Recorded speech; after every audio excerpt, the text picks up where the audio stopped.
At this point, I've opened more than a few Legendary Collection Kaibas, and part of the reason that I've done that is because the support for those videos has been really insane, actually. You guys seem to really want to watch me open these darn Legendary Collection Kaiba boxes, but in today's video, I do want to talk about why this set was so surprising to everyone. Because when this thing was first announced, people were pretty hyped. I believe that one of the first reprints that was announced for it was Droll and Lockbird, which at the time was sort of the best counter to Spirals, and it was pretty expensive. It did have multiple printings, it did have a reprint, although that reprint was in a higher rarity than the original print, so they were both fairly expensive, and when that was announced, people got pretty excited. But then as time went on and we got more announcements and more rumors, people just kept getting more excited for this.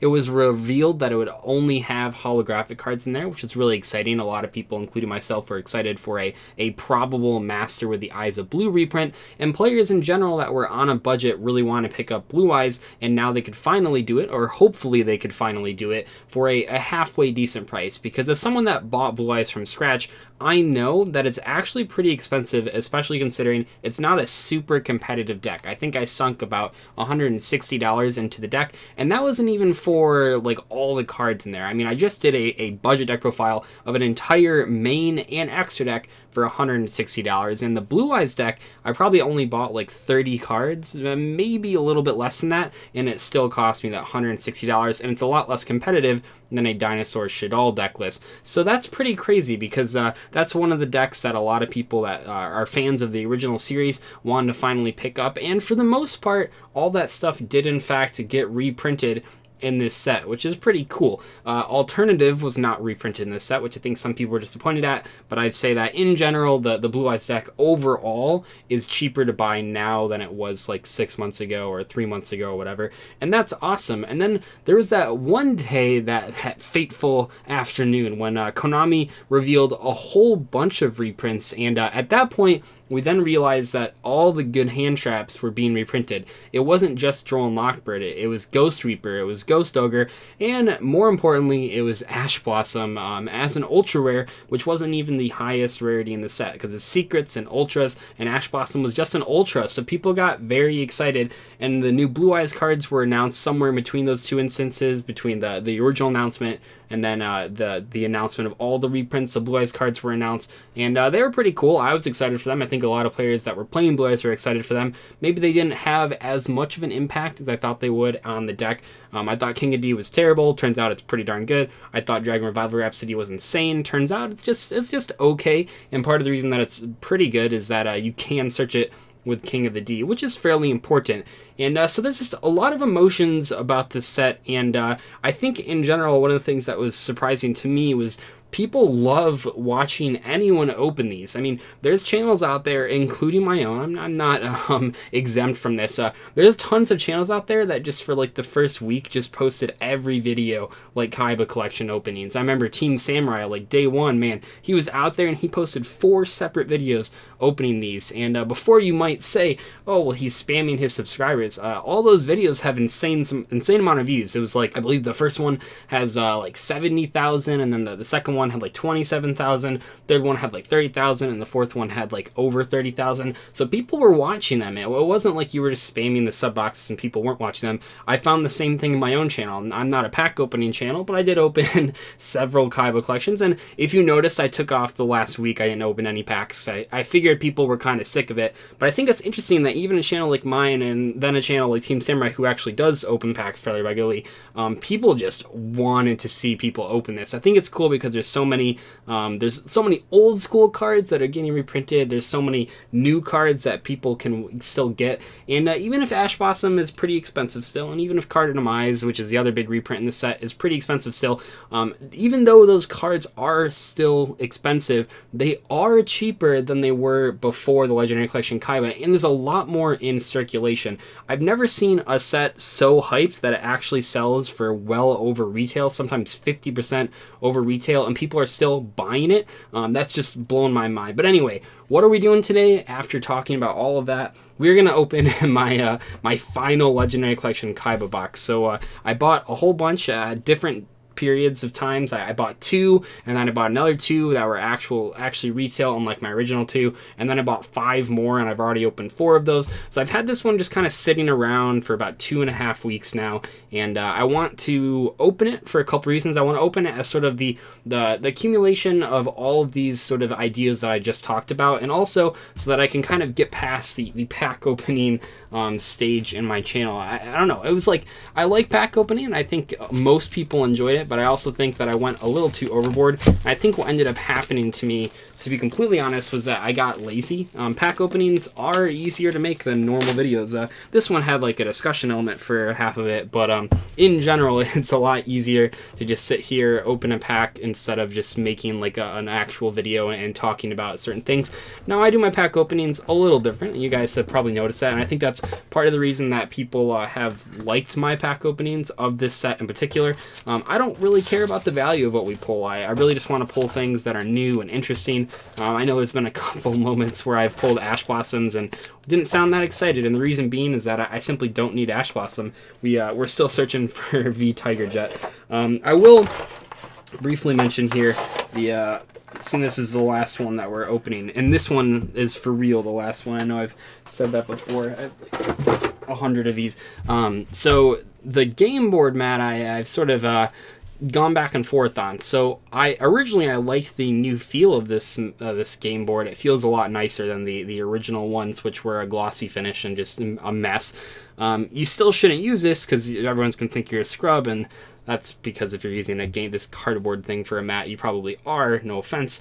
But it looks cool, it feels good, but I think after seeing some people play on it at my locals, I've just kind of decided that the glossy finish actually does work better. For some reason, this leaves like a residue on your cards and on your hands. I'm not sure why that is. I don't know exactly what that's made of, but yeah, so at first I was like, oh, it's kind of cool. It's not the glossy finish. Now, though, I think I'm kind of going back on that. So anyway, because it is the last one, we'll open the promo pack for one final time. And I think in the last opening, I didn't open either of the promo packs. And some people were like, well, I don't know what the cards in the promo pack are. But okay, so we have Goddess of Sweet Revenge, a card that seemed really funny in theory, but obviously never works in practice. The King of D, fantastic card. Destruction Dragon basically had no impact. Dragon Revival Rhapsody, pretty good. This cool combo that I saw on David Nader's channel. Ryan made a video, and he was talking about how one way you can use Dragon Revival Rhapsody that I haven't even thought of yet, or I hadn't thought of, was that you can summon like 2 dragons and then make the Ashaki Magician, or I don't know, I'm so bad at pronouncing cards, but that Link 2 Magician card, and then you can use Dragon Revival Rhapsody to bring back both the Blue Eyes, and now you have a Link monster with a marker, so you make a rank 8. That's a pretty cool play that I didn't think of.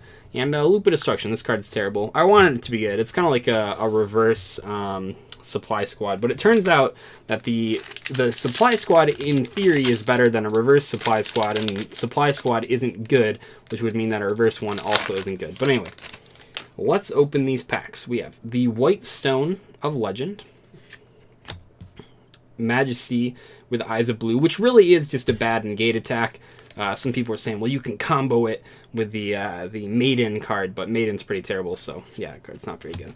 Full Force Virus, Blue Eyes White Dragon, Y Dragon, we already have 3 of those, Cloning, Giant Red Sea Snake, Dragonity Legionnaire, card's pretty hard to pull, the White Stone of Ancients, and Cost Down. Gosh, we've pulled so many Cost Downs. I really can't complain. My pulls have been pretty darn insane. Out of, not counting this box, out of 8 boxes, I've pulled 3 Ash Blossoms, 3 Regekis, 2 Carded-Demise. So I've been pretty lucky to have some pretty insane pulls. Azure Eyes Silver Dragon. Sweet. This is actually a card I really, really wanted, Dragon Revival Rhapsody. Obviously, I have the ultra rare copies, but I didn't have 2 secret rares, and now I believe I do, so that's really cool. I'm actually super happy with that pull, so now I can play secret rares in my Blue Eyes deck. Sorry, it's like super out of focus. It's always rough. Mausoleum of White, Monarch Stormforth, Wide Dragon Head again, W-Wing Catapult, I believe we have 3 of that card already. Z-Metal Tank, we got lots of those. Ring of Defense, Dragon Spirit of White, and Blue Eyes Ultimate Dragon. Man, so we can still see that the V Tiger Jet is pretty darn hard to pull. Just saying. Priestess with Eyes of Blue, A Assault Core. These the A, B, and C pieces look really good in the Secret Rare foiling, by the way. Oh man, V Tiger Jet, there it is. That's only our second copy still, so we can't really make a deck with it, but that's pretty cool. Yeah, I've only pulled 2, so this card is more of a short print than Ash Blossom, but I think I've already made a video talking about that. We'll put that with the good cards. Vorse Raider, Spell Reproduction. I don't think I've pulled this card yet. I mean, it's a terrible card, so that's probably good, but huh. Ancient Fairy Dragon, that's pretty cool. X-Head Cannon. Oh yeah, we only had 2 of this cards. This pack's been awesome. We got V Tiger Jet and X-Head Cannon. I'm still missing the 1 V Tiger Jet, but they're pretty close. Tyrant Burst Dragon, Burst Stream of Destruction, and the last card, another cost down, because we do pull lots of cost downs. But anyway, that is going to wrap up all of the Legendary Collection Kaiba pack openings. I know we've done so many. Thank you for putting up with them. Although I think that I don't know. I think I bring something unique to the pack opening scape, because I just I'm a little more calm. I just kind of go through and do my thing as I do with all the other videos on my channel. But yeah, we probably won't be opening one of these for a very long time.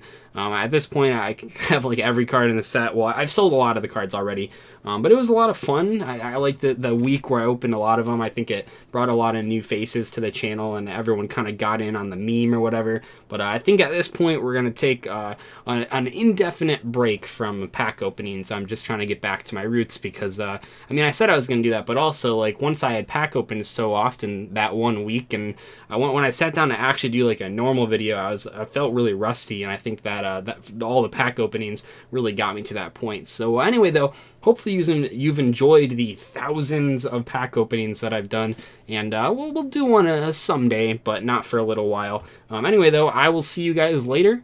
Goodbye.